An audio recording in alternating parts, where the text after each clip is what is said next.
السلام علیکم ورحمۃ اللہ وبرکاتہ۔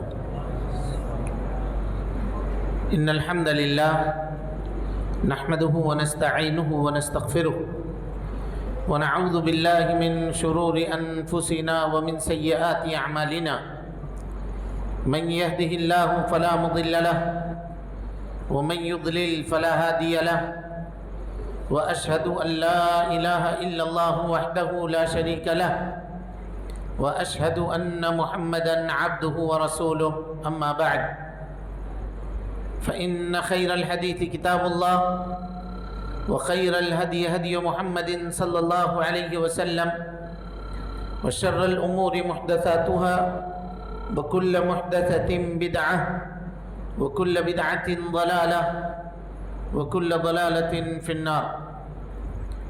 فقد قال الله تبارك وتعالى في محكم تنزيله بعد أعوذ بالله السميع العليم من الشيطان الرجيم بسم الله الرحمن الرحيم، وكذلك جعلنا لكل نبي عدوا شياطين الإنس والجن يوحي بعضهم إلى بعض زخرف القول غرورا ولو شاء ربك ما فعلوه فذرهم وما يفترون ولتصغى إليه أفئدة الذين لا يؤمنون بالآخرة وليرضوه وليقترفوا ما هم مقترفون۔ وقال النبي المصطفى صلى الله عليه وسلم فيما رواه أبو داود رحمه الله في سننه عن إرباز بن سارية رضي الله تعالى عنه قال: صلى بنا رسول الله صلى الله عليه وسلم ذات يوم ثم اقبل علينا بوجهه فوعدنا موعظة بليغة زرفت منها العيون ووجلت منها القلوب، فقال قائل: يا رسول الله كأنها موعظة مودع فأوصنا، فقال: أوصيكم بتقوى الله والسمع والطاعة وإن كان أميرا حبشيا، فإنه من يعش منكم بعدي فسيرى اختلافا كثيرا، فعليكم بسنتي وسنة الخلفاء الراشدين المهديين، تمسكوا بها وعضوا عليها بالنواجذ، وإياكم ومحدثات الأمور، فإن كل محدثة بدعة وكل بدعة ضلالة، أو كما قال النبي المصطفى صلى الله عليه وسلم۔ قابل قدر جناب صدر، لائق احترام علماء کرام، اسٹیج پہ موجود مہمانان خصوصی، دوستوں، بزرگوں، عزیز بچوں، پردہ نشین خواتین اسلام، ہر قسم کی تعریف، حمد و ثنا، کبریائی، پاکیزگی اور بڑائی تمام مخلوقات کی بندگی کا اکیلا مستحق اللہ رب العالمین کے لیے لائق و سزاوار ہے۔ وہی پروردگار عالم ہے، اسی نے ہمیں، آپ کو اور ساری کائنات کو تخلیق بخشی ہے۔ اللہ رب العالمین کی بادشاہت سے دنیا کا کوئی کونا بھی الگ نہیں۔ اللہ رب العالمین اکیلا ہے اور تنہا ساری دنیا کی نگرانی ہر آن، ہر لمحہ اور ہر گھڑی فرما رہا ہے۔ اللہ رب العالمین کا احسان عظیم ہے کہ اس نے ہمیں اور آپ کو مسلمان بنایا، اسلام جیسی عظیم دولت سے مالا مال فرمایا۔ اللہ رب العالمین نے اپنے پیغام کو، اپنی تعلیم کو ساری انسانیت کے لیے عام فرمایا ہے، اور اس کام کو پائے تکمیل تک پہنچانے کے لیے ہر دور میں انبیاء کرام کو دنیا کے اندر بھیجنے کا سلسلہ بھی جاری فرمایا تھا۔ آخری نبی آخری پیغام لے کر، آخری قانون اور آخری شریعت لے کر دنیا کے اندر تشریف لائے، اور اس آخری نبی نے جس طرح سے اللہ رب العالمین کے دیے ہوئے آخری پیغام کو پایا تھا، ہو بہو ویسا ہی بغیر کسی کمی اور بیشی کے انسانیت کے سامنے پیش فرما دیا۔ اور اس سے بھی آگے بڑھ کر کے آپ صلی اللہ علیہ وسلم نے اپنی نبوت کی 23 سالہ زندگی میں